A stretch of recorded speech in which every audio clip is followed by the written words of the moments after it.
As you're listening to this show, you're probably training for a race. But how dialed in is your race nutrition? Precision Fuel and Hydration has a free online planner that you can use to work out how much carb, sodium, and fluid you need to perform at your best.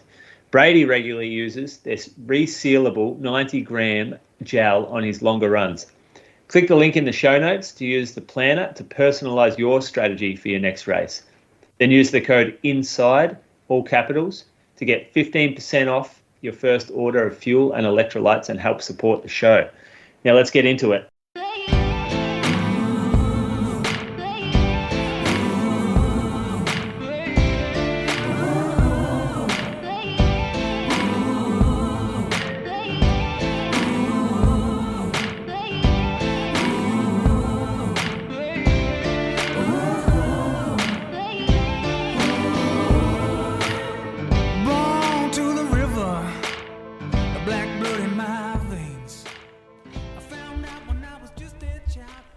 Welcome to episode number 340 of the Inside Running Podcast. A massive thank you for joining us for another week.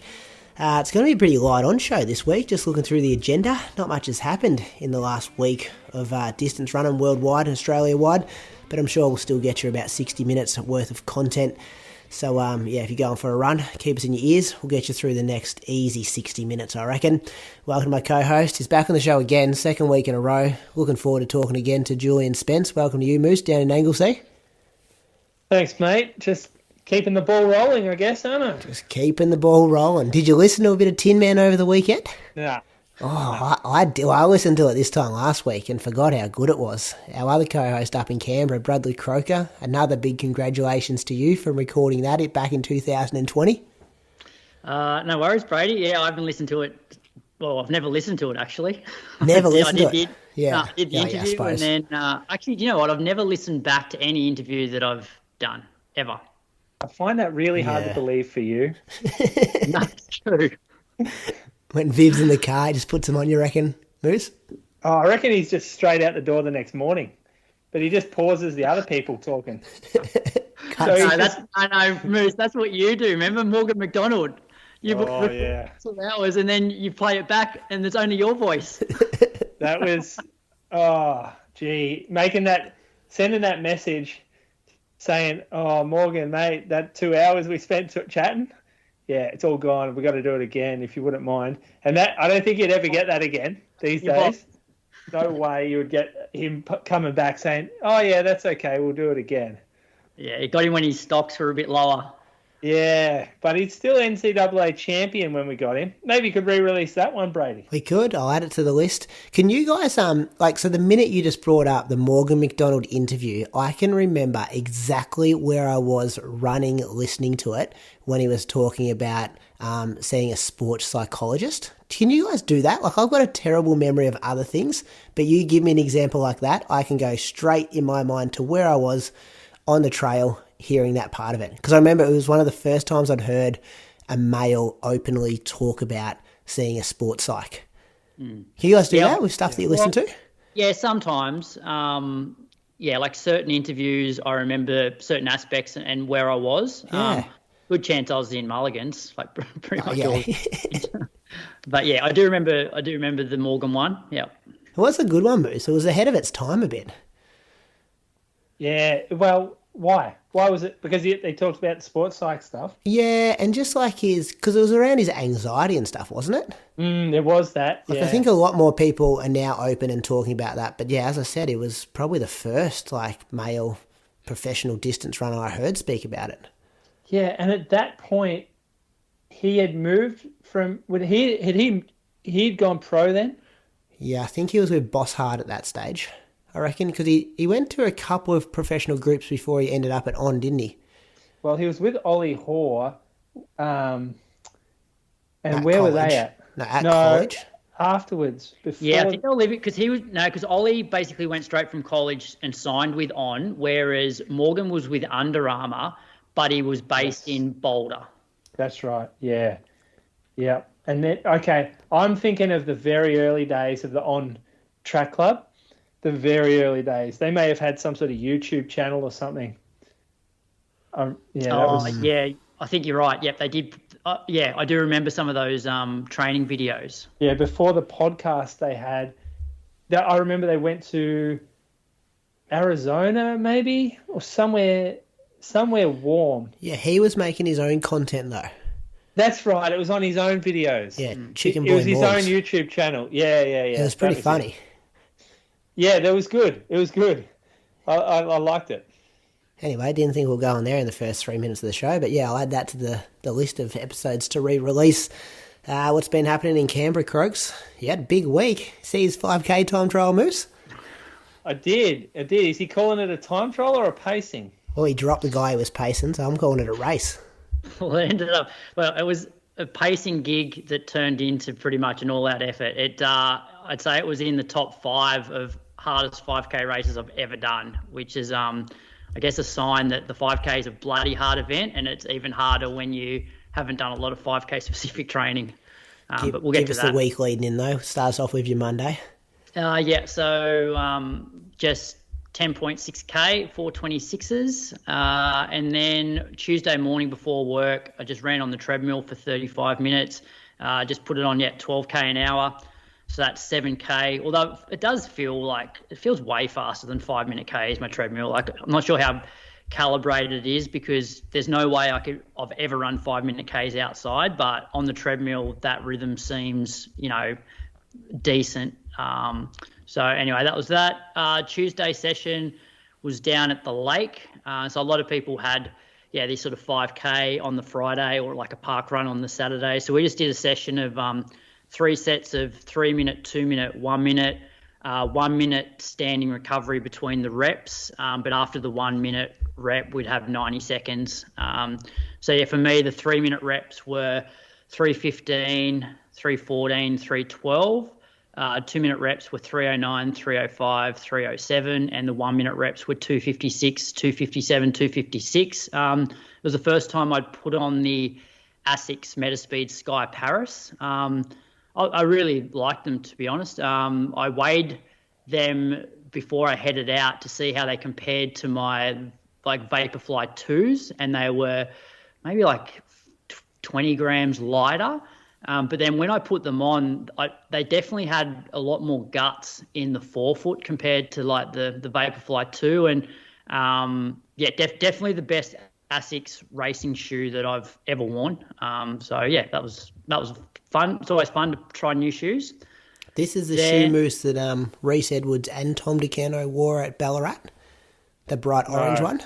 No? So, Tom had the Edge on, the Metaspeed Edge Paris. Okay. I don't know what Reese had. I'm not sure what Reese was wearing, but they're slightly different. They're just tweaked slightly different where the plate sits, like the shape of the plate, that kind of thing. And a little bit about the Sky has a little bit more flare through the forefoot, a bit more stable. They play the cadence versus stride runner thing. Remember we discussed that ages ago? Yeah. One's better for the lopier, slower cadence runner. Yeah.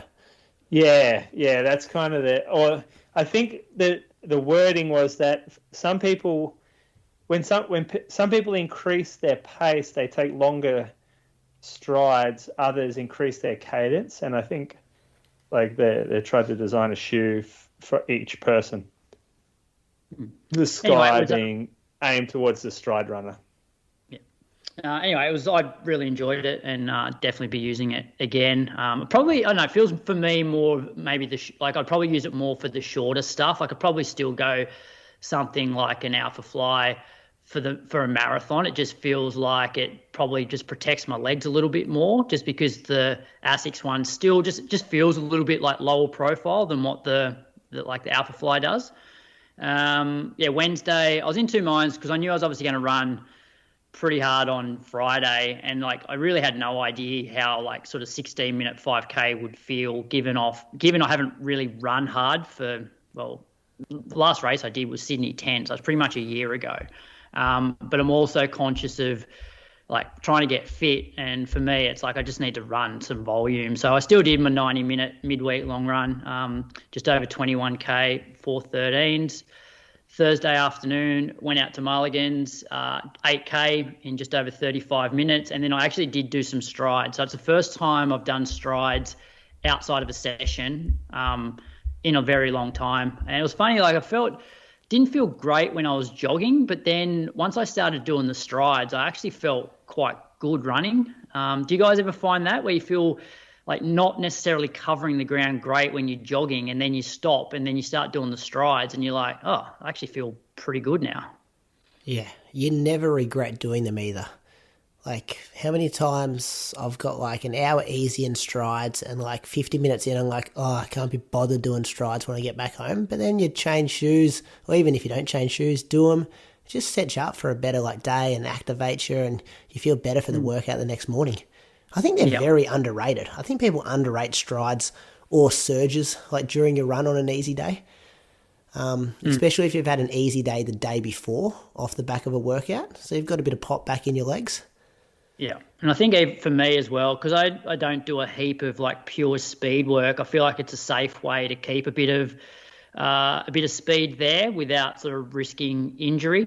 So I'll definitely add those more often. Just on that, like when you're prescribing them to people, do you guys set like a percentage of effort? Like you don't want them to be all out sprints, but do you guys say like 85, 90%? Like what are your instructions to athletes when they're doing strides? So for me, like people that haven't really done them before, I always like suggest being like super conservative. So because so many people hear strides and they think it's like an all-out sprint. And so I actually say to them, initially, I want you to basically do them as if you had to run an all-out 800 metres. And I say, look, there's no way you can sprint 800 metres. You're running pretty fast for 800 metres, but you can't sprint the whole way. So at least for the first few strides, pretend that you have to run 800 metres because I feel like that's going to stop them from completely like sprinting. And then as they sort of get more experience, then you can, make it a little bit more aggressive. That's pretty good from you. I like that. Because I find because like percentage is so hard. Like what's 80% of a sprint? Like it's hard. Whereas I feel like if you can go, all right, have the concept of you need to run 2 laps as fast as you can, or even 600 meters. Just take that feeling that it's a 100-meter sprint out of their head and focus more on just good form and good control. Yeah, which was my point of using a percentage to dial it down to be like it is not 100. I don't know if it's 85 or 90, but yeah, the point you're trying to make there, it's not all out sprinting because that's when you get injured. Yeah. Did you want to add anything, Moose? Not really. This is when I knew he was serious when he was doing strides the day before a race, Moose. When I saw this pop up, I'm like, here we go. And then he messaged us saying, hey, boys, any like words of advice 24 hours out? And I'm like, just relax into it. Relax your jaw. Oh, bullshit. You didn't know, mate. You've just gone all the best tomorrow night. And then I've gone, I just need to make sure I drop my jaw. You asked me to put that comment in there so your followers knew you were racing. Yeah, okay. Anyway, let's get to Friday. So Friday morning, I jumped on the treadmill and just did 30 minutes, 6K. And then, headed out to the track. It was like a perfect night. So the good thing about Friday afternoons, the track's open most afternoons from like 3:30 to 7. And Friday afternoon is not a very common time for people to do sessions. So when we go Tuesday afternoon, the track's packed. Friday night, so we were warming up at 5:30, starting at 6. We literally had the track to ourselves. So there was like 10 of us. It was perfect, no wind.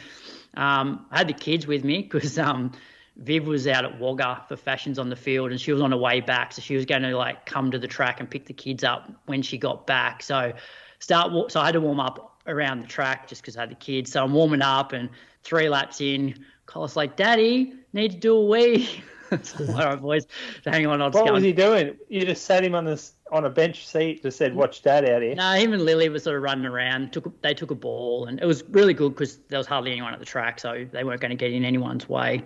And then, I guess how it played out, I basically said to the guys, look, I'm happy just because, essentially I was there for them to try and, get hopefully a couple of them at like under 16 minutes or around that mark. So because Zach's going to do Sydney 10. He's come off the marathon. He's pulled up well. And so we just wanted to do something a bit harder a couple of weeks out from Sydney 10. And I said, look, I'll pace for as long as I can. If I feel like I'm sort of mentally drained or just struggling a little bit, I might just, pull to the side and let you guys do a lap or two, and then I, maybe come back to the front again. So I set my watch up to beep every 77 seconds. So I sort of just knew where I was when I was going through each lap, which is 16:02 pace. And I think for the first lap, we're actually slightly behind. And then, I think we went through a K in about 3:12, 3:13, so right on. And then we sort of just picked it up a little bit from there. And I reckon the next 2 to 3K were somewhere around maybe probably 3:10s. I was wearing the Alpha Fly 1s, which is not necessarily a 5K shoe, but I thought it's probably the shoe that'll leave me least banged up. And look, I felt pretty good for 3K, and then I got to 4 laps to go, and I'm like, this is that 5K feeling where between 3 and 5, probably between 3 and 4.5K, you have a lot of self-doubt or this is not fun anymore, and can I actually maintain this pace to the finish? There was a fair few times in that period where I was struggling, but my watch was basically starting its 5-second countdown as I was going through the lap. So I knew that we're about sort of 5 seconds up on sort of 16:02 pace. And then Zach was still there with, just before 800 to go, he was right on me, and I was very close to just saying, mate, just go and finish it off, because I almost felt like I was just slowing him down a little bit. And then we went through with 2 laps to go, and then down the back straight, I'm like, it's sort of, I don't know, started to get a bit competitive. And I think once you have 600 to go, you start to realise that, hey, I've only just got to get through 200, and then it's a lap to go. So I then started to dig a bit deeper, and managed to sort of drop him at some point in the last lap. And ran 15:50. I was pretty spent. When I started cooling down, I actually felt sick in the guts, because I have not run that hard for a year. So it was, I was a bit, to be honest, over the weekend, I sort of analysed it probably a bit too much. And I'm just trying to think, because it's in the past, I wouldn't have to be I could be pretty unfit and break 16 minutes. And I'm not fit, but I'm not unfit. And it was one of the hardest 5Ks I've ever done. And I was trying to think why that's the case. The difference is, 5-10 years ago when I was unfit, I could still go out and bang 8 400s off a minute in mid 60 seconds. And so running 16 minutes for 5K felt very comfortable because I had so much more speed reserve. Whereas now, me just going and running a 66-second 400 is pretty much me sprinting. So I don't have as much sort of that speed reserves, which means that I'm on my limit a lot earlier in a 5K at sort of 16-minute pace. So, I'm glad that I did it, because it shows me where my fitness is, what I need to do, and also sort of where I should be training in terms of paces for sessions based on my current fitness. So, Zach was about, I think, 3 seconds behind me. And then we had a beer and a feed afterwards. So it was a good night out. Sounds good. It gives you some good data, doesn't it? And probably brings you up a bit for if you were going to do something in 3 or 4 weeks' time. Yeah, hopefully. But I just, and when I look back at my training, it's I've had 3 good weeks now, but outside of the last 3 weeks, the 9 weeks before that, I had an average of 50K a week. So it's if I can string together another 6 weeks of the stuff that I'm doing now, then, I'll probably run 15-20. I just haven't done enough work. Probably feeling better too.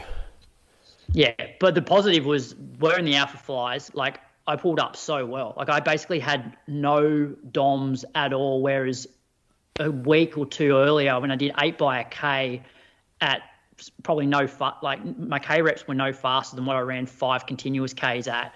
I was really sore after wearing the Vaporfly 2s. So I pulled up quite well.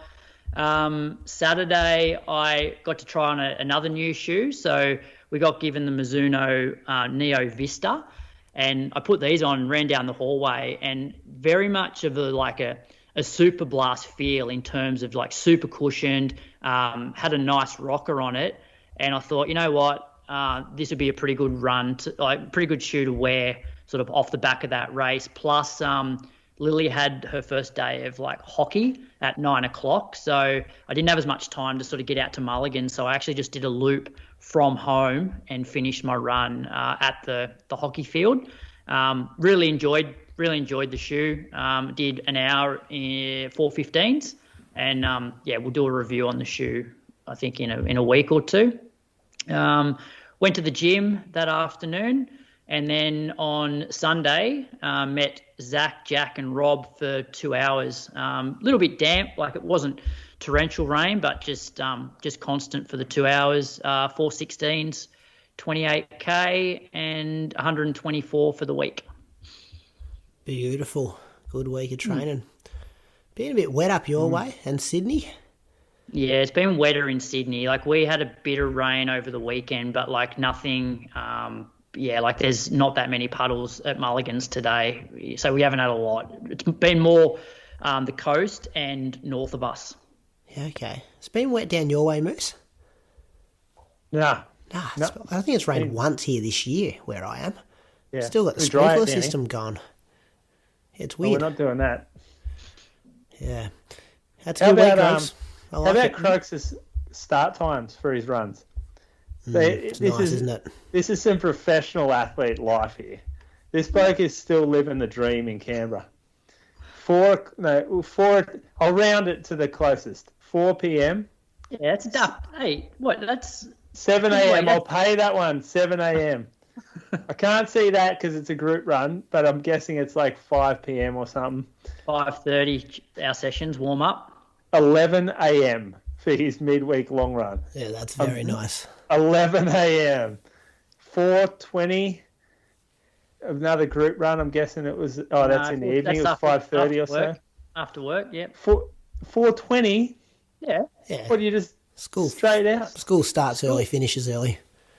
So school finishes at 3:35, and then I drive home, have something to eat, and then drive out to Mulligan's. Gee, it's nice, isn't it? It's nice. I look at this, think, you could still be a great with this life. You could still be one of the greats. We just haven't seen it yet. I'm trying, Moose. I'm trying. I'm going to the gym. I'm trying to get my mileage up there. I slowed my long run down a little bit on the weekend. Oh, yeah, I like that. On purpose? On purpose? Yeah, I did. I said to a few of the boys after Friday that, like, particularly like Jack has been training quite well, but he only ran like 16:20 or something, and he's been doing like midweek long runs and long runs pretty much the same pace as myself. And I feel like, look, because I've been doing this stuff for a long time, the faster long runs, like, are sort of bread and butter for me. But for guys that are newer to the sport and they're only running like 16 or even 15:50 to like 16:30, it's like you don't need to be running this fast for Sundays and Wednesdays. So we did have a chat, and we are going to attempt to slow things down a little bit on those 2 days. I love that they chat about this, Moose. We've been talking about this for years. You talk about this in the Tin Man interview, Croaks, and call yourself out in it. You're like, the listeners will be laughing because I'm always going way too fast and I should have been. This is in like 2020.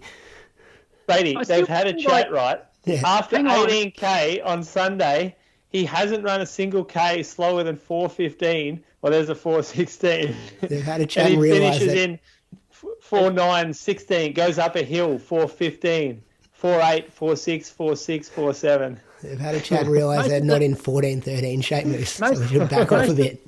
Most of the last part's downhill though. But then, like, okay, look at people like Jess. Like, I saw her yesterday. She ran an hour 45 at 4:06s. Like, so Jess runs low 4-minute Ks on her long runs. And Jess ran 2:23. This bloke's run 16:20. Doesn't compute. No, well, what do you reckon, Jess? So if I was to race Jess, like for me, like faster long runs aren't super, super taxing. And I reckon, okay, I probably wouldn't run 2:23 right now, but I reckon I'd be pretty similar to Jess over like a 5K at the moment. It's hard with Jess with the context, though. Like, you're only getting one upload for Jess, so you're not sure what she's done around that. What I'm trying to say is I think me running 4:16s doesn't feel like a session, like, because I've been doing this stuff for a long time, and the longer stuff is my bread and butter now, whereas the speed stuff is difficult for me. But I'm saying for guys that are newer to running and are only running 16 minutes, their aerobic capacity is probably not as developed as what mine is after 25 years of running. And so they're probably working a bit harder on their long run compared to me. So I'm trying to get those guys to slow down a little bit. Do you tell them, slow down, don't come with me? Or do you, because if you're in a group and you're like, I'm comfortable here, I'm going to push, fellas, you blokes just back off a bit.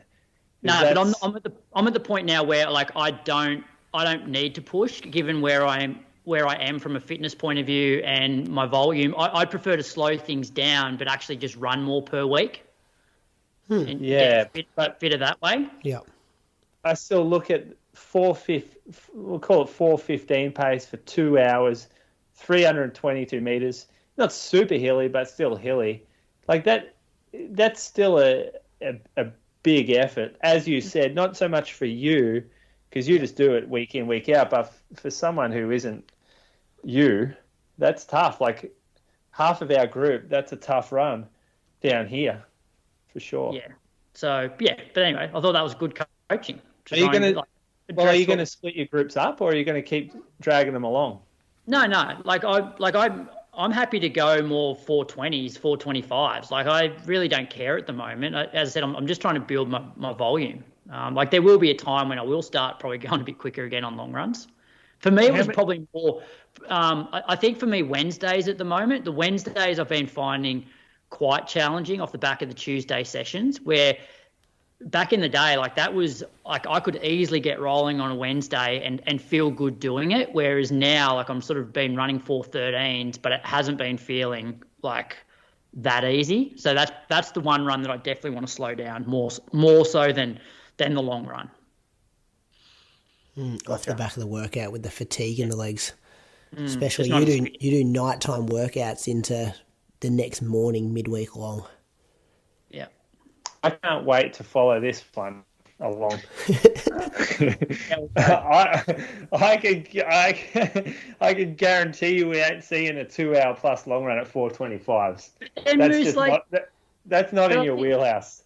But then I listened to you doing, I don't know, one of your catch ups with Ellie and Sinead, I think it was, and you were a big fan of the fast long run. I'm not saying I don't like you doing it. I'm just saying I know you're not going to.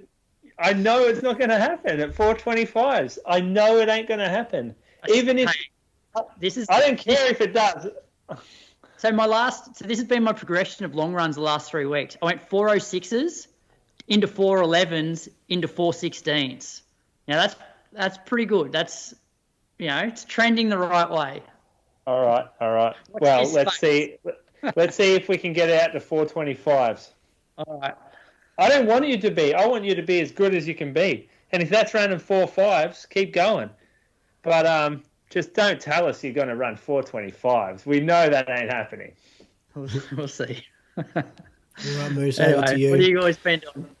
Tell us about your return, Moose. Yeah. I'm returned. I'm back running. So I started off last week, but this week was a progression of that. So I kept going 5 by 5 minutes, just jogging around the house pretty much out in the bush behind where I live. And then I had a doubled it up, repeat, went down the footy oval. So most of these mornings, what I'm doing is I'm going checking the surf. If the surf's a bit shit, I just go run. And if it's good surf, then I'll go in. But it hasn't been good surf yet. So I ran 2 by 10 minutes at the footy oval. I don't know how people run around ovals. I did one 10-minute effort And then about 2 minutes into the second, I'm like, I got to get off this oval. This is the most boring thing I've ever done. So then I got off. I ran around the road a little bit. But, yeah, some people just run around ovals. You see it happen. Like, a lot of footy players do it, don't they? Yeah. Just go run the laps. Time goes so slow. Oh, yeah. I don't know how, like, no wonder you don't like running. If that's your idea of running, like long distance running is running around a circle, then, like, I get it. That sucks. The only time I like it is if I've done a workout and it's just like, now just let's jog 10 minutes on the grass in a circle talking shit. Yeah, if there's someone with you, it Running makes 5 it minute easier. K pace. Sure, yeah. Yeah. Someone with you. We could pull it off if you're having a conversation, but solo's a no-go. Day off in the middle, then went and ran just around road night. This was a run before I went surfing. So I did this run 18 minutes and then got in and went to the beach. I wanted anywhere between 15 and 20. Felt fine. Had a day off in between again and ran 25 minutes. All good. And then the next, like I ran back-to-back days. Yesterday I ran 36 minutes. So a bit of a step up, an extra like 11 minutes or so, 2.5K. And I put in some hills here. This is my limit in terms of fitness. Like 150 meters of climbing, you really notice the hills when you're aerobically like in a total well, like I am. Like I am in the bottom of the well. And so running 5 by 5 minute is not getting me aerobically fit, but it's getting my body back to running. Now I just need to increase probably frequency of these runs, maybe increase the duration a little bit as well. I had today off, so I'll start again tomorrow for this week. And yeah, probably try to link. Maybe by Sunday I'll run an hour. We'll see. We'll see how the body goes this week. Well, No pain? No pain. No, not really. I've got like awareness, but I'm really sensitive mentally to it. So I'm focusing on it a lot because I'm because I got that scan and I'm just aware of a lot of things now. And I fully appreciate that's the reason why you don't get scans too often, because now I know I've got some quad tendinopathy. I've got some meniscus tear. I've got some bone edema. I've got some chondromalacia. Like I've got it all. And now it's fucking with my head a little bit. So I need to get back running enough where I start forgetting about it. That'd be hard. What are your short-term to medium-term goals? Like, you haven't given up, have you? You still think there's some good running ahead of you? I do think that, because every other time that I've started from here, I've actually found my way back to training really well and racing quite well too. So I don't make that call, and I still have ambitions to get back running well. It's just I'm just not fully obsessed with it right now. I've been too busy at work. So the store, like when I'm in Ballarat and the store was growing, but essentially it was in its infancy. It wasn't that busy. There wasn't much stress around like making sure all the little things are perfect. And we had 1 or 2 staff members. Now we have like 12 to 15 staff members. Things are just a lot more full on when you've got a store that's sort of grown like the Geelong store has lately, especially the last couple of years. So I've got a big business now. I'm in charge of a big business, and I can't just skip this and that. And doing the bookwork doesn't take like 20 minutes now. It takes maybe a few hours for the week. So I can't do everything. And this is at a point now, the business, where it needs more attention. And so I'm trying to give it a little more attention. Yeah, right. Can't be too busy if you can go to Paris for a week, Croaks. No. Well, we have good stuff. Gold Coast for a week as well. Yeah, Boys, I was working on the plane. Don't worry about that. I love it. Week of 25Ks. Big one. He's big coming week. back. He's coming Big back. week. Surfed 4 times. Got a new board. Starting to get my feet back on the board. You'll have to come down. We'll have to go up to Borley Point, Croaks. Have a camping trip there. Sounds good. Yep. Still got that house? Or you sold that, didn't you? Well, I've got like no houses down there anymore. Mum and Dad have sold. Oh, They're damn. moving to Sunshine Coast. Are they? Ooh. Yeah. Oh, you'll be up there all the time now. Don't know. Whereabouts on the Sunshine Coast? Actually, around probably Caloundra? Let 20,000 people know that. Where your parents are moving. Caloundra, I think. Yeah.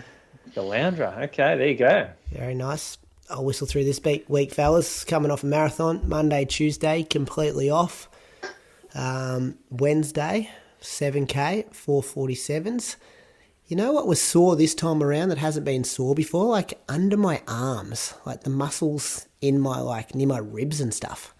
It's related to your jaw, mate. Yeah, but the jaw muscles were fine. Was that just like, you know, when you're swinging your arms more in the marathon when your legs are starting to struggle? Do you reckon that's that? It was a weird one. I've never had it before. I think I've ever had upper body soreness from running. Yeah. No. Yeah, that was that. But just, the things you expect Wednesday. 7K again Thursday. 60 minutes before work on Friday. All this is like super slow. 4:40s, 4:39s. Friday actually, we went on a staycation. So our neighbours stuck their head over the fence on Thursday night and told us that they were having an 18th birthday party on Friday night. So I said to Carly, this might be really bad for us Friday night. Our bedroom's pretty close to our neighbour's house. So we booked in at one of the Moama holiday resorts, drove 2K down the road, stayed in a cabin. The kids thought we were in Queensland, which was great. Went on the jumping pillow, walked past the river, went to there was a little water park thing there, went on the swings. But we didn't really factor in that we were leaving our house so we could get a good night's sleep. But then we've moved 2 young children into a cabin, unfamiliar sleeping environment, and they didn't sleep real good. So that was, Friday night, a bit of fun. Went out for dinner to a place we'd probably never go to usually. But that was good. Watched the footy and then got out for a bit of a jog on Saturday morning, 70 minutes, 4:37 pace again. And then caught up with Archie on Sunday. I did 20K. His dad Anthony was there on the bike as well, which was good. He's good for a chat. 20K at 4:16 pace. Starting to feel a lot better. Still a bit of soreness in the quads, but feel like I'm through the worst of it now. Been doing a lot of getting in the pool for 10 minutes and then getting in the Epsom salt hot bath for 10 minutes.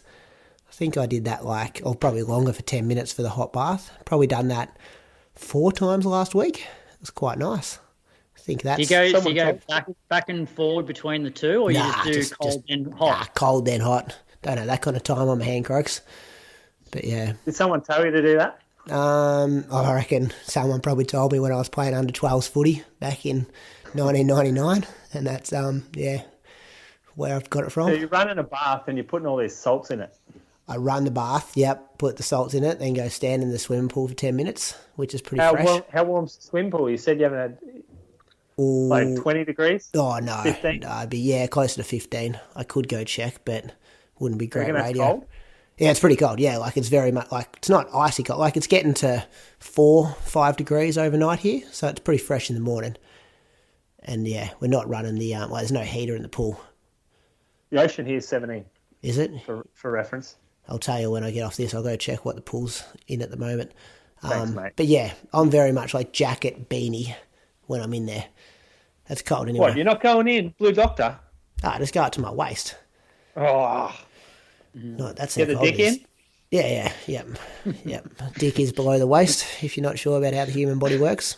But yes, that works. It's good from you, Brady. Yeah. So week of 63K. Might try put a little workout in Tuesday or Wednesday this week to see how the body handles a bit of stress. But no rush this time getting back. I've got something I wanted to ask you guys. There was a listener question about this, and apologies if it's coming up in future weeks, Croaks. But there was someone that wrote in, I think they were from the UK. It was after the London Marathon and people having poor performances, and now this trend of trying to back up in a short period of time. This listener had observed. I'm sorry I don't have their name in front of me to kind of credit them this question.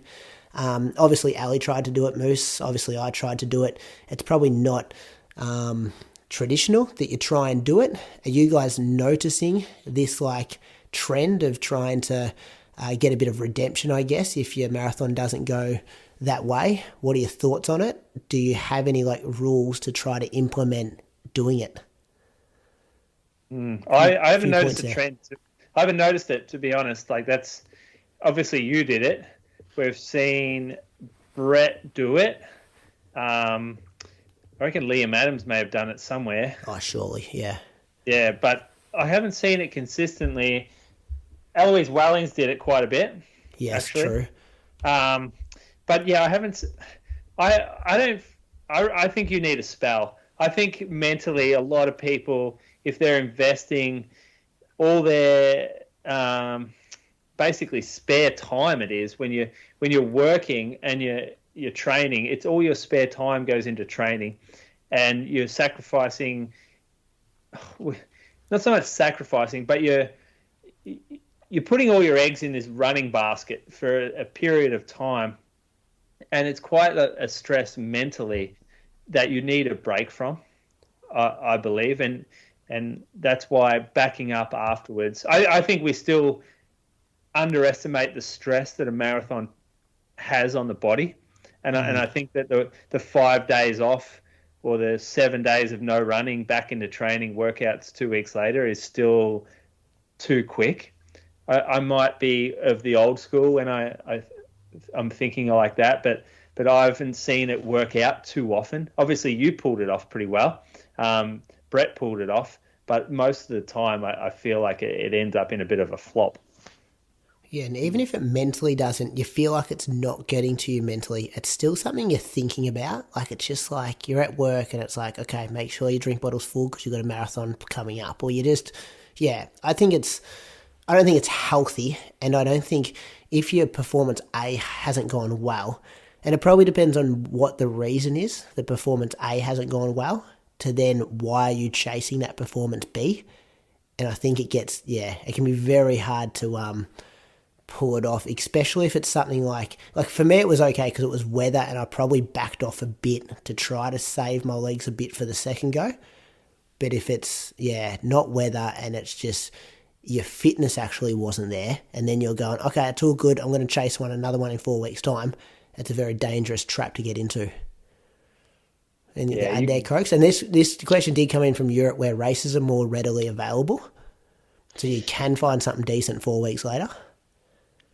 Yeah, I'm a bit like Moose in that I haven't really seen the trend, mainly because I just don't follow probably enough people. So I don't see it happening. And for people that I coach, I generally don't let them do it. Like, I've had people, like even Zach, like after Canberra was a pretty disappointing result. Like, he was talking about being able to get an entry for Gold Coast, and I was just like, let's just give it a miss. He's so new to running. Let's actually just improve your 5K, 10K, and then let's, build up to the marathon again rather than just chasing it. And so I'm probably a bit more of the old school as well. And I guess looking at you now, Brady, it's like, okay, last week was a down week, but you're already back to like doubles today. And, you've got Chicago is like, Chicago should be a really big one for you. And I feel like if you get back into things now, it's a bloody long time to Chicago. It's like 20-something weeks still. So I feel like you almost just need to take your foot off the gas for a month and then build up again. That's my intention, I just had a rough day at work today. I wasn't planning to double, and then I just messaged Carly after work. I'm like, I just need to go for a run just to clear my head more than anything. I'm in no rush to get back into things. Because, you're just burning that, like, motivation and that drive and that time and that sacrifice where you're putting other things on hold now, when I need that in July, August, September, leading into October. Yeah. We look at any other professional athlete, and there's always times of the year where it's, like, complete rest, or their sport is not their priority. Like footy. Footy they'll take 2 months off, and they'll come back quite unfit, and then they'll build into the season. I know triathletes, cyclists, like they'll definitely take the foot off the gas at the end of their seasons. And so I feel like sometimes with running, because it's just it seems as a recreational sport, that people are always like going full tilt all year round. I think people are afraid to lose fitness. They think they can save fitness from that previous block, whereas the best thing is to probably lose a bit of fitness, like you spoke about, rejuvenate, come back fresh, even if you are a bit unfit. Anyway, that was just... It allows you to periodise your training too. If you're constantly training for the marathon, then you're not really periodising too much. I mean, you'll taper and maybe a 1 week recovery or so, but I think the best fitness gains can be had long term by going through different phases of training, and that starts with a recovery period or a rest period, and then building back. That's how I would start from scratch. Correct. Thanks for that little training talk bit there, fellas. Let's thank some Patreon supporters. Bradley, who have you got? I've got Jessica Lee from Hawthorn. Now, Jessica's quite active on our socials, writing in on Patreon and Instagram posts, so I really appreciate that. She works full-time as a group fitness instructor, using recovery for extra fitness and outdoor exercise benefits. She did write in telling us that she got inspired by our enthusiastic coverage of the 2022 Melbourne Marathon Festival. Remember that, boys, when we did a bit of a live online show, I think the week before, we had Mona on. Remember that? Yeah, Mona. Yeah, you don't. Tim Crosby. There was all guests coming in and out. Yeah. Brett Robinson. Yeah. So, anyway, so she saw that we're doing that, and she signed up for the 2023 half marathon. Her marathon PB, this is a pretty cool story actually. Her marathon PB is 3 hours 15 on just water, no nutrition, and it was way back in 1982 at the Australian Marathon Championships in Brisbane, which was the test event for the 1982 Brisbane Commonwealth Games Marathon. Oh, Di Costello. It's a great story there. Very good, isn't it? Thanks, Jessica, because I often see the name on social media, and now I have those stories to go with it. Yeah. Moose, who are you thinking? I'm thinking Jono Conway Stewart from Highton in Geelong. His best 5 and 10K times came during the 2022 Geelong half, where he ran 76:35. He ran same year 2:49 marathon, which was a PB in Melbourne, and pretty sure he's got an entry for Chicago this year. He's a project manager at Pro Finish Fire Protection. Believe he's part of the River Runners in Geelong. Not sure if they have a training group or they just wear a collective singlet. However, they are down there in their blue singlets. So thank you, Jono. I know the singlets you're talking about there. I want to thank Celia Boyle. I reckon it was a Celia Boyle from Bendigo Croaks. We've got Seddon here, Victoria. Couldn't find her on Strava, but I believe she is a regular at the Maribyrnong Park Run with a best time of 20:37. She ran 3:24 at the 2022 Melbourne Marathon and 3:18 at the 2014 Sydney Marathon.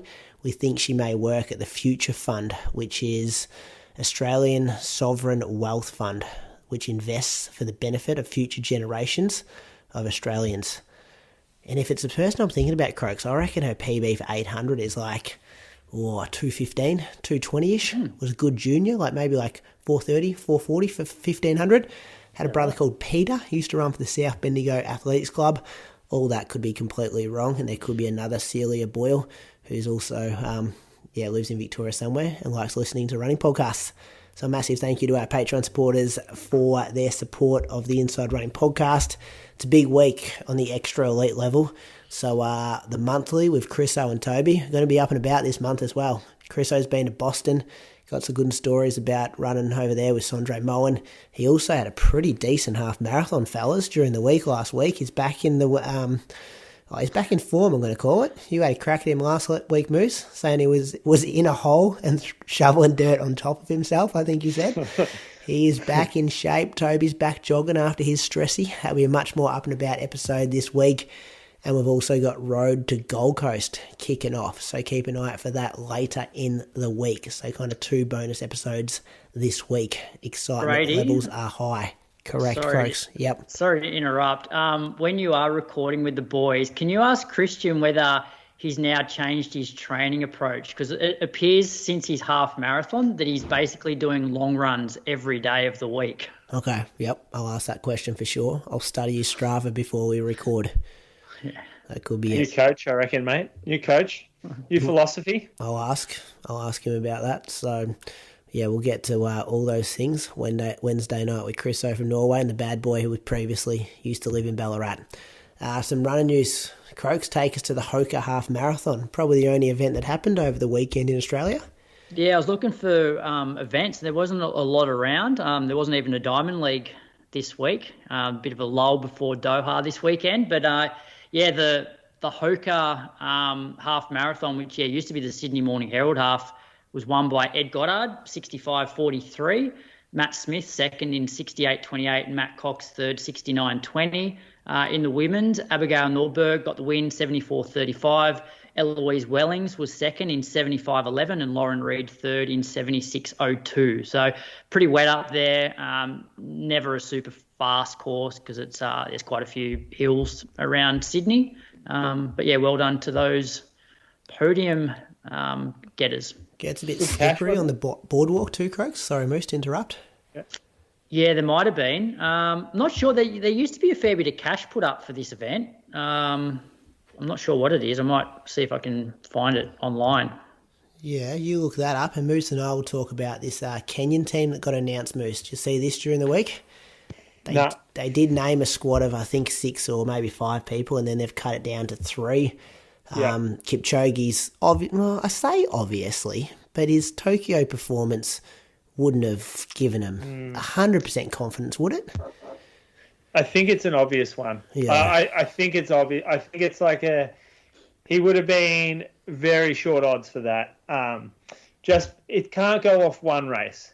Like, you can't be picking a team off one race when it's not a trials.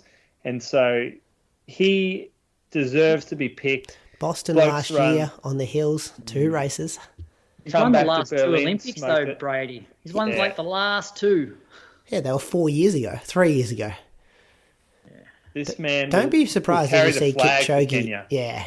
So you're saying his reputation as a brand in kind of event? No. I'm saying his reputation as an athlete. The guy's won the last 2 Olympics, full stop. The guy, what did he run in Berlin? 2:01 something?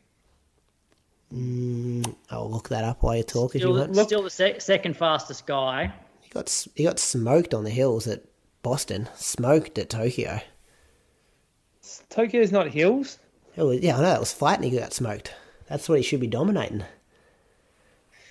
He'll be all right, our boy. He'll be all right. He'll come good at the right time. You want to put a case on it he doesn't finish in the top 10? Yep. What about top 5? Top 5. No. And I said that, I'm like, already. No, I realised every country can only send 3 people.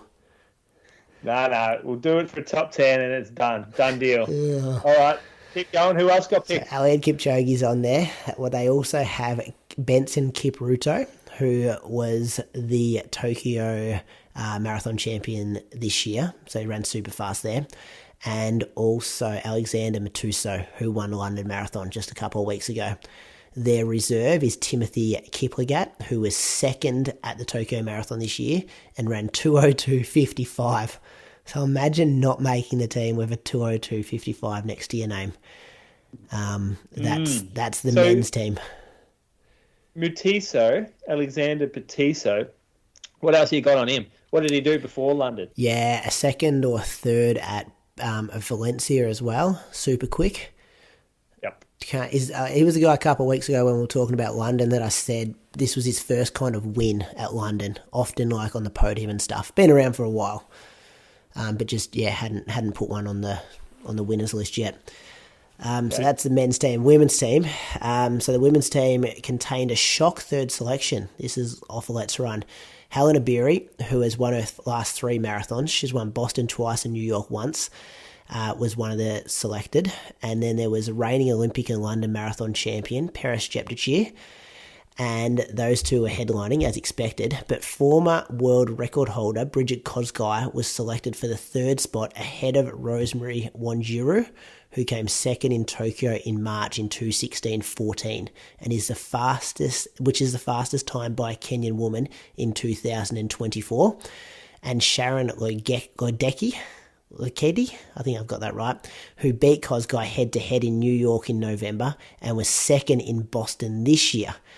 While Kosgei did hold the world record, it got taken off her, of 2:14.04 from 2019 to 23, and is the reigning Olympic silver medalist. Her form has dropped in recent marathons. Lokedi was named as the reserve. So a bit of reputation there for Kosgei. Yeah, they've left off the fastest. But she's unlucky, isn't she? Rosemary. Yeah, it is a tough one. I mean, they got a 2:14 girl in there. She still ran 2:19 this year at London. So, but was fourth, wasn't she? Pretty quick. She was fourth. She was fifth. Fifth, she was yeah, fifth okay. at London. Yep. It shows they're not like Lokedi coming second at Boston. Like, you think the hilly course might have given you a bit of extra kudos, but not quite. She ran 2:19 in Abu Dhabi to win that marathon in December, like mid-December as well, Kosgei. So she's still been winning. Yeah, pulled out of London last year, didn't she? Remember she pulled out the first roundabout, about 400 metres in? Oh, yeah, that one. That was for cash money. So that's Man, interesting. have a look at this. Just let me roll these off for you. This is her all-time top 10s. She's run 2:14, 2:16, 2:18, 2:18, 2:18, 2:18, 2:19, 2:19, and 2:20. And she's run a 64 in there. That is pretty good going, let's be honest. She's still up for contention in the Olympics. I'm still picking her for a podium off that. Okay. Can't podium London, but picking her for a podium at... maybe we should have like a double bet going. First leg. Well, take another swap there. top 10, and you're saying Kosgei for a medal. Short odds on one and long odds on the other. I'll take that bet. I reckon we go top 5, Kipchoge, medal for Kosgei. No. Top 10, medal. Let me think about it. Get back to you. Both top 5. Both top 5. Oh, okay then. Yeah. So both of them have got a top 5 for you to win. Yep. Easy for me. Easy. Thank you very much. Croaks, what do you offer prize money? Yeah, so on the prize money front, it was they paid down to 5th actually, so it was 2.5, 1.5, 1,000, 500, and 250. Speaking of marathons, I'm also on the Road to Paris website. Liam Adams, according to this, is still in 73rd place, and I believe the marathon qualification period ended at like midnight yesterday. So I guess teams will be announced. And Andy actually finished just outside, so he was between like 80th and 81st. Really? Yeah. So yep. So anyway, I guess I don't know when Australia will announce their team. And also Ethiopia, I'm really interested to see whether Bekele gets named in their team. Do you reckon he will? Did you see the stuff that got leaked over the weekend? No, but yeah. I hope he gets a start. No, so there was something got leaked and he was on the team. He should be. There was an article, but then the article got pulled down. Well, he also came out and said that it was false. Oh, did he? Okay. He hadn't been told that he was in the team. The team hasn't been selected or anything. Okay. Yeah. How good a story would that be, him winning at the age of, 41, after he was, Olympic champ on the track so many years ago? So Canadian Running News have still got it up about him being announced. Kenenisa Bekele named to our Ethiopia Olympic marathon team. He will battle Eliud Kipchoge. This was May the 2nd, so cool. As reported by ESPN. Yeah, I think this is fake news. I don't think they've corrected it. That would be cool if they go head-to-head. last Olympics he went to? Probably was it Beijing? Did he go to London? I don't reckon he just on his site net. Jeez. No, he did go to London. So he finished 4th in the 10,000 metres in London in 2012. So imagine how good it would be for him to come back and win the Olympic marathon at 41. So good. That would be. Not betting a slab on it, though. Or do you want to slab on him finishing higher than Kipchoge? Maybe only 6-pack, because that's a roughie. Yeah, it's tough. I don't know. Let's be able to listen to a question. I'll have a think about it. The question is, what words of wisdom would you each give to runners who are relatively new to the sport that are repeatedly set back with injury, seemingly never able to reach their potential before having to hit the restart button? And that comes in from former Fat Kid Runner on Instagram, which I believe is Jamie Stanley Hunt. This is a really good. It is a good question, and it's something I'm dealing with like currently and thinking about it a bit, because obviously like Toby, he's not new to the sport, but he's an example of someone not reaching their potential because injuries are just sucking any type of consistency he has. And the other was like our Road to Osaka panelist, Rachel McGuinness, same thing, has so much potential, but injuries over the last year have just sucked the running out of her, the potential. Like these are two runners that have the how would I say it? They have the makeup. They have the pedigree, but also they have the right things about them that could make them great runners. Like they're quite smart. They do all the little things right. They're willing to commit almost everything to running. Attributes, yeah. And even the small little things like matter to them, and it must be so frustrating and to be them and have all this passion and have all this ambition and sit there on the sidelines watching it all unfold without them.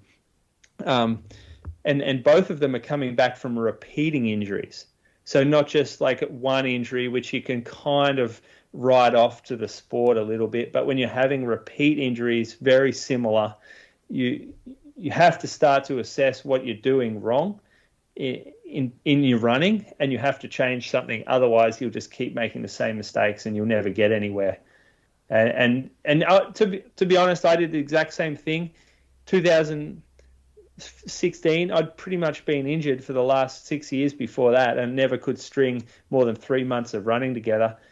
And I just started to do a lot more easy running, and I really took the foot off the gas for workouts. So I found like the thing that got me from being a 225 runner to being a 219 or 18 and up to a 214 runner is 3 to 4 years of running with no injuries. Like that was the thing. There's no magic workout. There's no training philosophy, really. There's no special powers involved with that. It was just being able to run 6,000 to 7,000 kilometers every year for 3 to 4 years, and that's what we like. That is the conundrum we're facing with repeat stress injuries. Like, how do we get to that point? And what do we change in the rebuild? What do we change once they've passed the rebuild phase? Like, they've gone through their run walks, they're back up to running again. Like, what is it that's causing the injury? And what do we focus on in order to get them to be their best, which may not be in the next 3 months, the next 6 months, the next 12 months. Like, the more I think about running, the more I think that we're in a super long-term game, yet we all focus on short-term goals thinking it's the make or break, when really it isn't. Like, training for a marathon in 12 weeks' time is not the make or break for your running. Like, the 3 years from now, that's going to be when you run your best marathon. So I feel like what I've been doing, I think personally, is I've been getting people back into workouts before they have the right foundation of aerobic strength and before their body has been conditioned and pummeled with more easy running and more easy volume. I start to put them into higher mechanical stress through speed work, through threshold work, through time trials and all of the hill repeats, all stuff that they love doing but might not be good for them at the time. So I'm going to take a little different approach coming back, and maybe it's something Jamie can sort of consider, is that just strip back the hard stuff for a while and turn your body into like this big bulletproof robot where you can throw things at it and it bounces off. Because I think that's the goal to reaching your potential, is to get more kilometers over the year for more years in a row. Yeah. Well, you look at the attributes of what people who are having success in the sport are doing. And you could also look at attributes of people who are not having success in the sport are doing. And you talk about that consistency. And I was just thinking about our women marathoners and our men marathoners. They've all been running for like a shitload of years. Most of them uninterrupted. Like Liam, Brett, Andy, Pat. Pat maybe had a few interruptions here and there. Like all these ladies that we talk about every week on the show, they've got massive bases of we're not talking about 3 months or even, a year, but it's like I've got old Run for the Life magazines in my shed from 10 years ago and Jess Stenson's on the cover of those. Like they've put that consistency in. So then it's looking at your own training and being like, okay, so how do I have to be consistent? Well, you're saying, Moose, stay away from things that can cause you injury. I'm saying build a foundation early before so you can be ready for that. Getting in over your head. Yeah. And sorry to reference the Tin Man interview again, Croaks, but he said that, like, if you think you can do 10 reps, do 6. If you think you can go for 90 minutes, go for 70. Like, to keep your ball rolling, how do you keep your ball rolling? It's to stay away from things like doing your workouts as races, things that are going to cause you potential very high stress in training, which I loved to hear. It was a great reminder. But I always think, what's that saying they say about kids? The days are long, but the years are short. Like, when you're injured, it always seems like it goes forever. But the best thing about running is minus when it was COVID, these races that you potentially miss always pop up like a year later. And it's amazing how quick time does go and they roll around again. And there's more opportunities there. Because I always feel for people who miss races that they want to do, but they do come around again. And it's how can you be best suited to get to them the second time around if you have missed something. And it's a hard ask to ask someone who's been injured for so long to go, all right, you're going to have to be more patient now. Like, you're injury free and you're pain free. And I'm telling you, you're not going to go out for 2 hours tomorrow. I know you can. It'll be fine. But we're just going to run a 90-minute run. Or we're not going to do workouts this week. We're just going to jog this week. It'll be for the betterment of you, and you'll reach a higher ceiling by making all these decisions earlier than by getting that threshold workout in, which may or may not help your race in 6 weeks, whatever. Yeah. It's a difficult ask because we love running. Jogging is fun and all, but we do love to hurt. Like, that's part of what running is. And sometimes you don't get satisfied with jogging. You need more than that. I do love that saying, it's protect or care for your future self. Like, what do you do on your Sunday long run that looks after you for your Tuesday workout? What do you do on your Tuesday workout that looks after you for your Friday workout? And most of the time it's not murdering the last rep. It's like checking your ego, like not worrying about that, that certain moment, but how do you look at the week as a whole, as a month of a whole, as the year of a whole? Like, it's something I constantly have running through my head. Just throwing some deep quotes in there tonight, fellas. I liked it. You've been pulling out quotes, haven't you? I've just got a new tab open, yeah. Just like quotes for people who need motivation.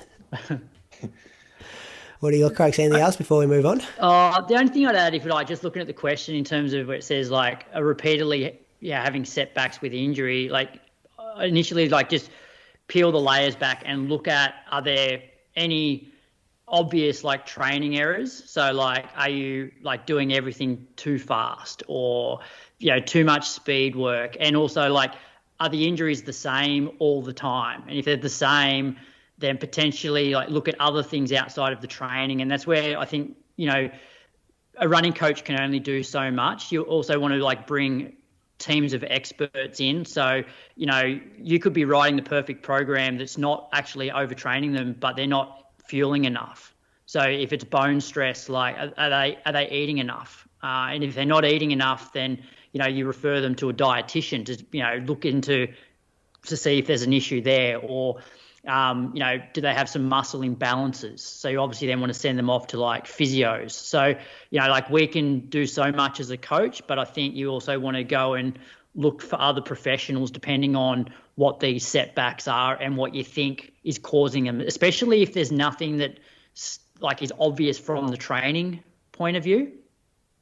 So, yeah.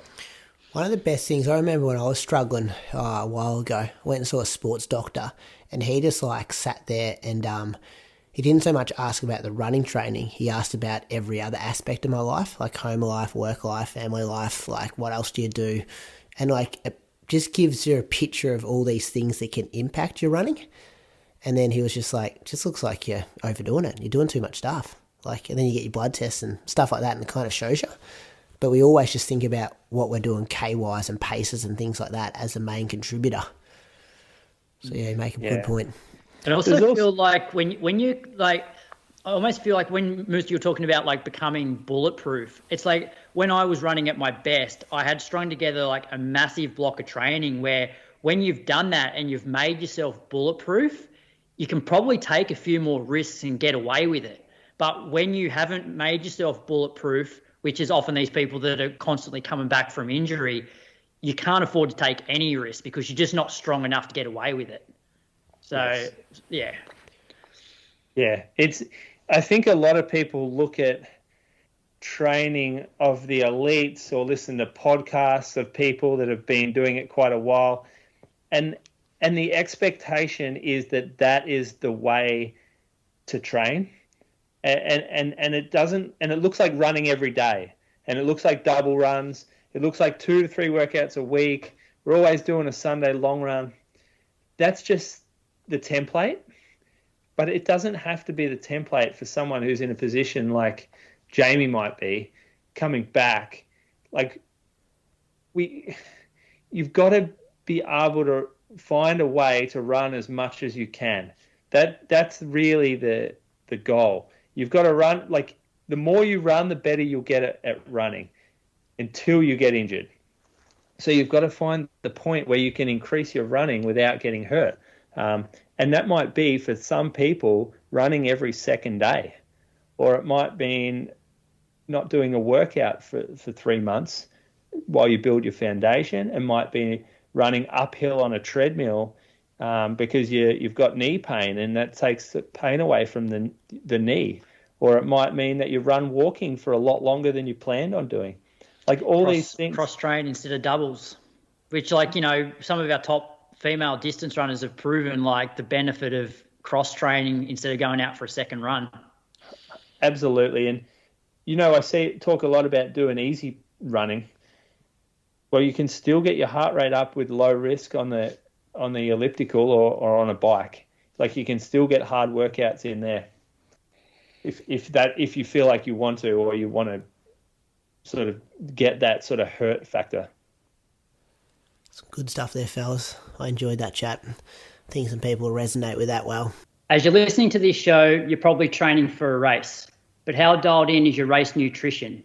Precision Fuel and Hydration has a free online planner that you can use to work out how much carb, sodium, and fluid you need to perform at your best. Then they have a range of fuel and electrolyte products to make it real easy to hit your numbers. Brady regularly uses their resealable 90-gram gel on his longer runs. They also work with a long list of top runners, including 4-time Olympian Lisa Waitman, Hayden Hawkes, and regular guest on the show, Izzy Bat Doyle. Click the link in the show notes to use the planner to personalise your strategy for your next race. Then use the code INSIDE to get 15% off your first order of fuel and electrolytes and help support the show. Patrons can get 20% off using the code shared in our Patreon-only shows. I haven't got any whispers. Been quiet on the whispers front. Ever since I said I was going to stop it, which I wasn't really serious about, I don't think I've had one since. Maybe they've got to me. But anyway, Moose on the list. They were pretty average anyway when they come out, weren't they? Yeah, I'm hearing nothing about people changing brands. Nothing's across my desk. Maybe people stop telling you stuff, Brady. They don't trust you anymore. That's probably why. Selection this week for the women's marathon team. That's a whisper. Have you heard a team? No, but I've heard they're getting selected this week. You got me excited then. I thought we had a whisper about it. Oh. So men's is straightforward, isn't it? Men's is straightforward. That's a lock. It should be pretty easy. Yep. Yeah, too many hypotheticals, Croaks, as well. Too many of these. Should Stewie do this? Should Jack do that? Rustling too many feathers. Oh man, I'd love to be in the selectors meeting for the women's marathon team. Have we just said on the record who are we selecting if we're a selector? We actually do. You've always said 3 fastest will get picked, but have you actually said who would you pick if you were a selector? Well, I don't think so, but I'm just going with what I think the selectors will do because that's all that really matters. Yeah, is Fence sitting there, Moose? Fence sitting there.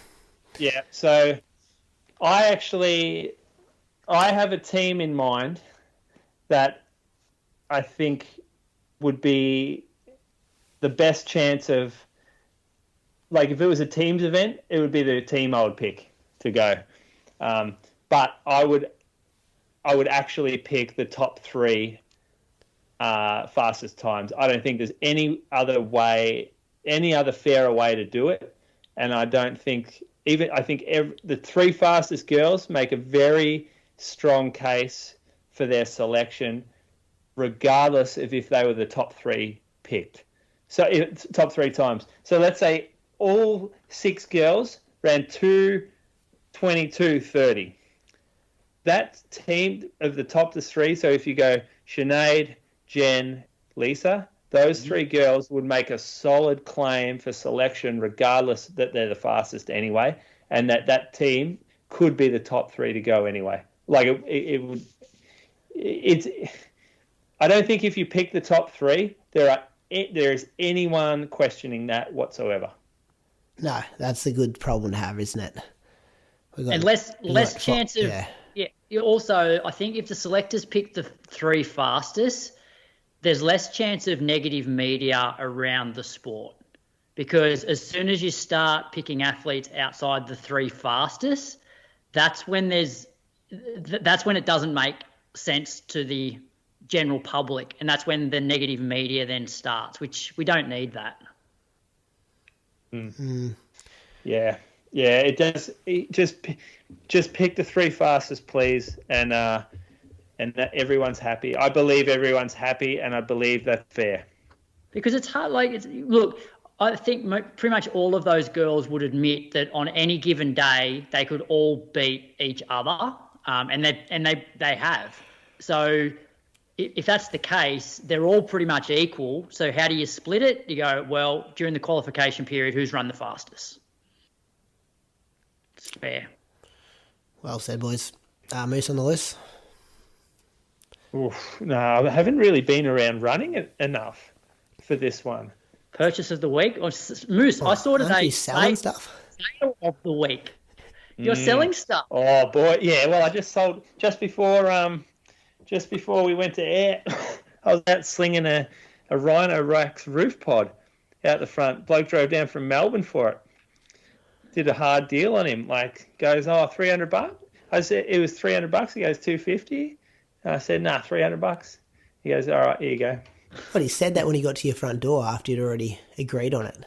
No, we hadn't agreed, but that's what Bree had put it up as. I love how you make Bree post it on Facebook Marketplace. Yeah, I'm not getting involved in that shit. That is Brady yesterday. It's like Moose buys and then Bree's selling. Yeah, there's a bit on there actually. What else are you interested in, boys? Tent?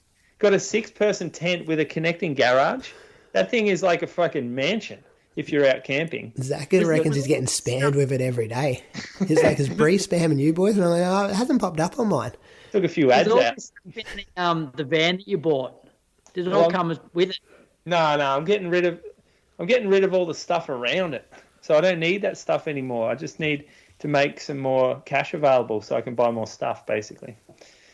But no, I've actually one thing, and I'd be interested in to hear your boys' thoughts, because you're sort of from outside the industry, and I might have a slight bias on it myself.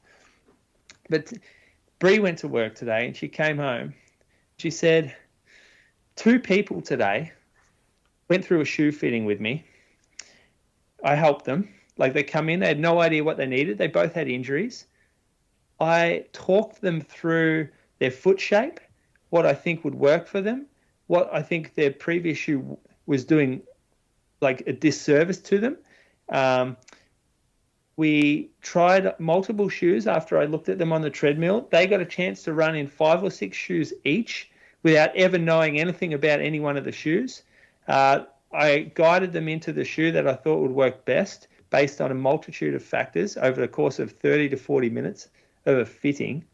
And then both of them at the end said, hey, I found this online while you're out the back getting the other shoe. Can you price match? It's like, I just don't think, like, is that morally corrupt? What do you guys think? Yeah, it's someone who doesn't value the price of customer service and what she's just done for the previous 20 minutes. That's what it is, which is disappointing. Yeah. Do you know what? Both walked out too. So neither of them bought the shoes. And then would have bought it off that website. Yeah, they would have. And I wonder if they went home and thought, oh, fuck. Both of them would have, most likely, and I'm saying this because it's just the overwhelming sort of feedback that we would get, is they would have said, geez, that was good in store today. Like, I had no idea what I was doing. Lady talked to me about running, told me what shoes to buy. Fantastic. That's not going to happen next time if you don't buy the shoe. Our store shuts down. Like, we don't make, I can't pay rent based off customer reviews at home. I feel like the world is like losing its bearing on morality when that happens. But what other industry if would you do that? Like if you've gone into a shoe shop for like specialized service to actually help you, because you don't get that online. You don't get somebody telling you which shoes suited to your foot. That's obviously why it's cheaper online, because you're not getting any service other than the shoe. And so if you've gone in to get help, then you should repay that help by buying the shoe from there. That's it. There are 2 distinct ways to buy shoes. You can go online, find online shit, cheap, whatever. That's one way. That's fine. I know that exists. That'll always exist. It's always existed. There's always been poor retailers out there that have needed discounted product in order to sell shoes. And that's fine. Now it's online as the main area that they find that. But don't think that you can come and take advantage of the high service environment and then go and use the cheap shoe environment. Like, it really sucks the life out of you. I tell you what, like, it really destroys the staff when that happens, because they feel taken advantage of. Yeah. They feel abused. That's what it is. Are we talking and by the end of the day? So I was just going to say, like, are we talking $100 difference between like the pair of shoes? Do you know what it was? No, not even. Like, today one was $30. Oh, different. Really? Bree was like, I spent 40 minutes with you helping. Like, I'm getting on. I'm talking to you about your training as well. Like, this is like a friendly running space. We're all runners in here. We're all part of the same fucking blood. Look, if it was $100 difference and it's a single mum who can't pay for half her supermarket, or single dad or whatever, and it's like someone's struggling for money, and like, I don't endorse it, but I can kind of get it from that point of view. But yeah, $30, that's rough. But you, like, that $100 shoe exists. That's fine. But that single mum doesn't need to come in and spend 40 minutes of time basically leading us on. At the very start of every fitting, we say, if you're looking to buy shoes from us today, we'll go through this fitting. or if you'd like to get some shoes today, we can help you out with this. So like we don't sort of string people along. Like it's not like there's a pretty clear comment made at the start where it's like, if you would like to get shoes from us, this is what we do. And it's said in a very friendly way, but it gives a clear opportunity for someone who is about to take the piss to make a decision in their own brain to go, oh, yeah, no, I might just have a look, or I might have a think about it, or I might come back when it suits me better, which happens all the time. And that's awesome when people do that. If they were going to take the piss out of us and they decide not to, great, I love it. We can still have a chat, come in, let's talk about shoes, but don't take us for a full ride. Yeah, anyway, interesting. This is a massive rant because it's happened a fair bit lately, and I wonder, we'll try to find strategies where we just want genuine, like people that actually value our service. I might, I can rant on this, but it like most of the time, someone comes in with the intentions to go through a fitting, find the information, buy it $20 elsewhere. Like I'm going to say 9 times out of 10, they actually end up buying the shoe because they've realised how much our staff care. Yeah, that's worth $20. Yeah, they genuinely want to help them. Like our staff, like they don't care about selling shoes. They care about helping people, chatting, running, and they care about being valued themselves. And a purchase at the end shows that. Good one. Good intel from the floor of the shoe shop. Maris thought your boy Ned Brockman may have got mentioned after his announcement during the week. He's back. What's he doing? What's his announcement? He was on. Oh, you didn't hear? He was on. He was on the news this morning on the Today Show. 100 miles a day for 10 days, isn't it, Grogs? Well, he wants to break the world record for the fastest 1,000-mile run. So he's going to do it around the track at Homebush. And it's Yanis Kouros's world record, like one of the greatest ultra runners ever. That bloke was untouchable. Yeah. He's touchable now, mate. Ned's going for him. Yeah, I did. Brady, I think you did. You see the comments on that post? Yeah, someone is actually like a historian about ultra running is just being like, yeah. And then he's just got attacked by Ned's fans. Yeah. The replies were just like people just like being mean to this guy. This guy just tried to state some facts about ultra running and how impressive the record is, and kind of said, he didn't say like don't have a go at it, but he kind of said you're profiting from, I'm trying to summarise it. It's going to say you're profiting from this attempt because you'll get endorsements and influencing gigs and stuff like that because you're attempting it. But he's kind of saying you're so kind of far off being able to achieve this, and even if you do fail, you'll still get kudos for having a go. But yeah, did I summarise it well, Crooks?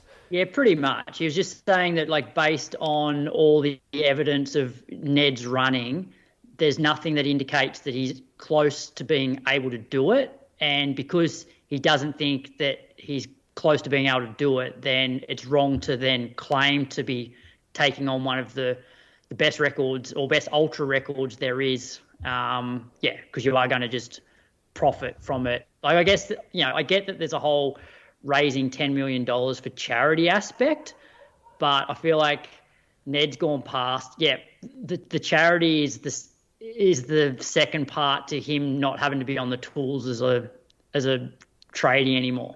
You know what I mean? Like he's benefiting from these Puma endorsements and Ned's milk, and I saw his ad for like Lynx deodorant. So selling insurance the other day, I reckon. Yeah, so it's like, okay, like it all started out as like a charity, but can't you rent his car or something?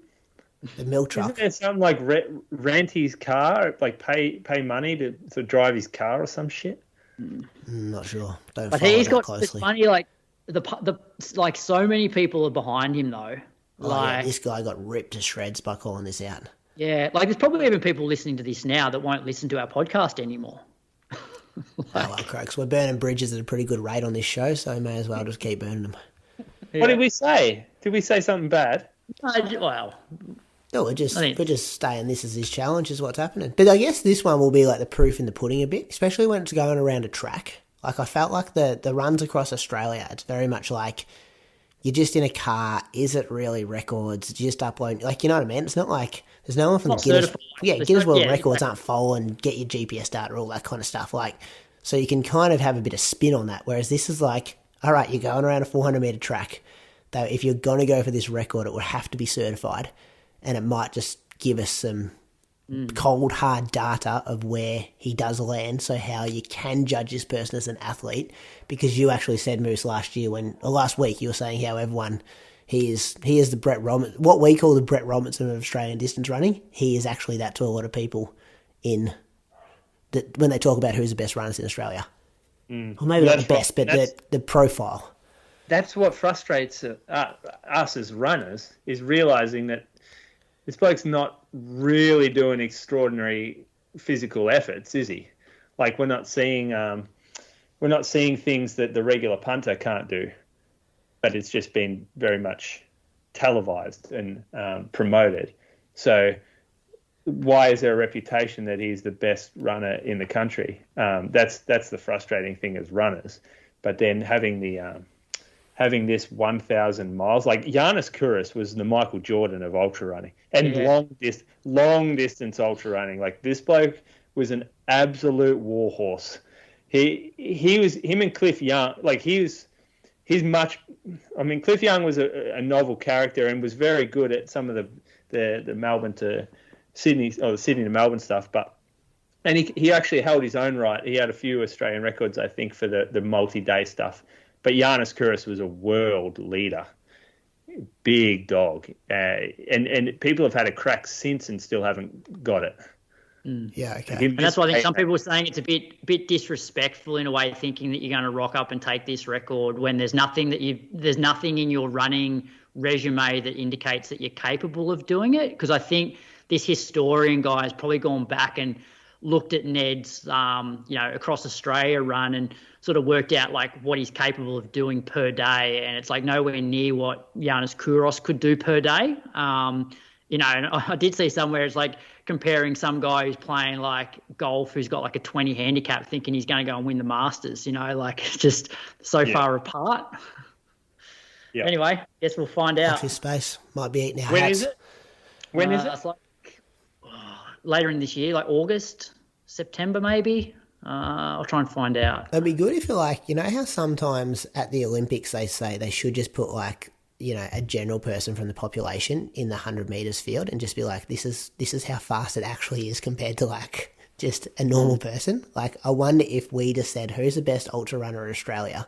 Put them in the record attempt as well to go next to Ned. And then what does it look like? Like, get Dan Jones from New Zealand and say, Dan, you want to have a crack at this record? You're going to... this is different record. This is... Yeah. Who would be the person? Who would be your go-to? Dan's like 24-hour stuff max. This is like 10 days. They do it. They do a run, the Transcendence run in New York, where it goes for days and days, weeks even. I think they run around. That's where the record was set, wasn't it? He said that in the video. Oh, right. Giannis set it in New York, and I'm going to try set it around this track. Current record is 10 days, 10 hours, 30 minutes, and 36 seconds, and it's stood since 1988. So it's basically 160 Ks a day. And so, like, Dan Jones does the, 160K. That's it sort of thing. Well, that's what I think's crazy, just doing one of those things. October 3rd it is. That's when it starts. Shit, it want to be certified. Anyway, what's coming up? Doha Diamond League, Croaks. Who we got in action there? It's actually a bit light on for Aussies, which I'll ask you boys when I go through the start list as to why you think that's the case. So from an Aussie perspective, it's really just the women's 1500. We've got Jess Hull, Abby Caldwell, Georgia Griffith, along with, there's Halem, Halu, Mishesha, and Teji. So it's going to be a pretty quick race. They're the only Aussies from a distance point of view. There's also a women's 800, women's 5K, which has Beatrice Chibet, Tay and Issa. Men's 1500, it's got Tim Cheriot, Nordas, Tafira, Abel Kipsang, Reynold Cheriot. I think Andrew Korskaren's also there. And then the men's steeple's got Germa. So no Earl Bacali. I thought Earl Bacali was running, but no. So like I would have thought maybe some Aussies in the men's 1500.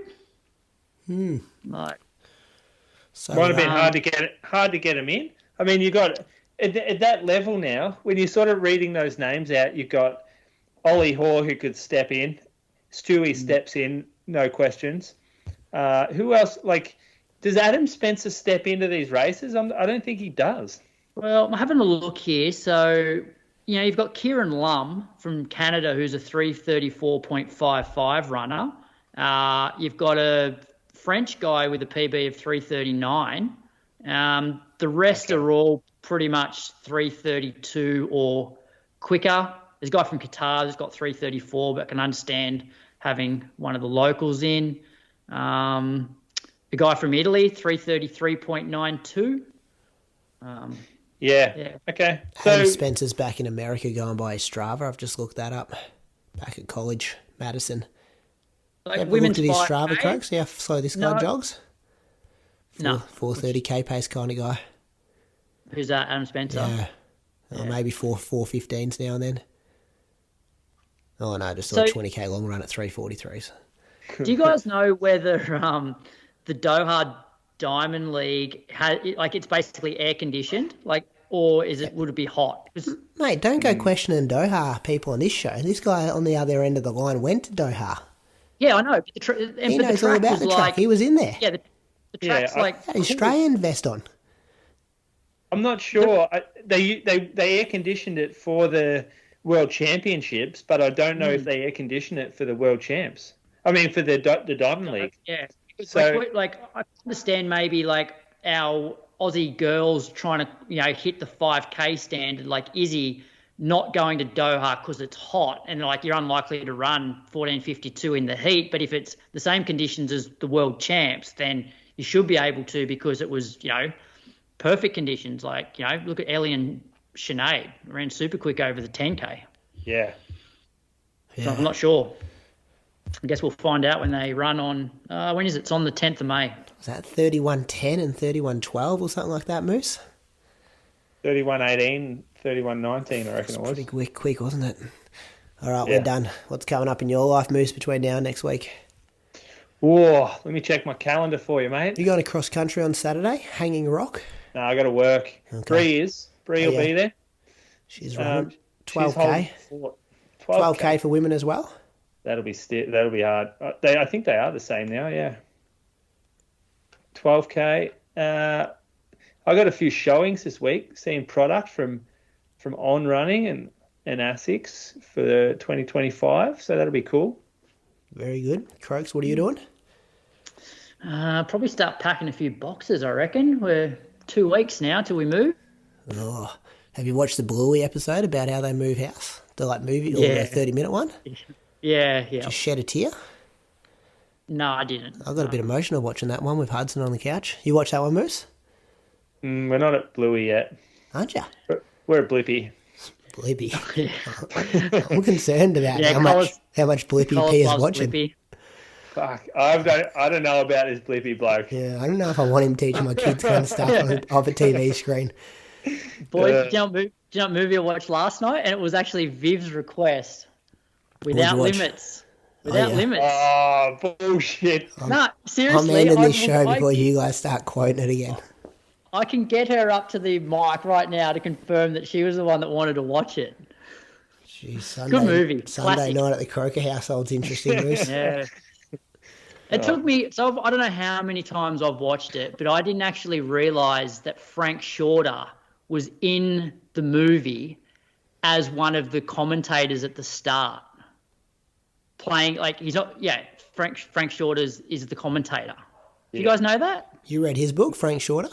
Yeah. Yep. Have you read Cara Gouch's Moose, a recent one?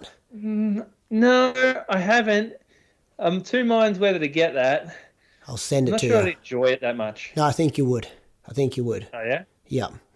Maybe I will then. Yeah, I know what you mean. But yeah, it's got some good stuff in there. It's got some detailed stuff about training and traveling to races and things like that, as well as the obviously controversial stuff. I'll get it then. I'll get it. Yeah, okay. I think you'll enjoy it. And a lot of stuff about Adam as well. When's the review coming on Instagram, Brady? Oh, hopefully I've got here we go. end of the week. It's looking at about a 7.5 out of 10 at this stage. I'm enjoying That's it. not very good. Very small. Yeah, well, I've got high standards. Very small text, though. It's taking me a while to get through it. Not enough pictures. Anyway, see if we can get up to an 8 out of 10 before I put it up there. That's it, fellas. Enjoy. We did get 90 minutes, nearly 100 minutes out of that show. See us next week. We'll do it all again. Patrons, stay tuned for the bonus content. We've got a big week coming for you guys over there. See you, boys.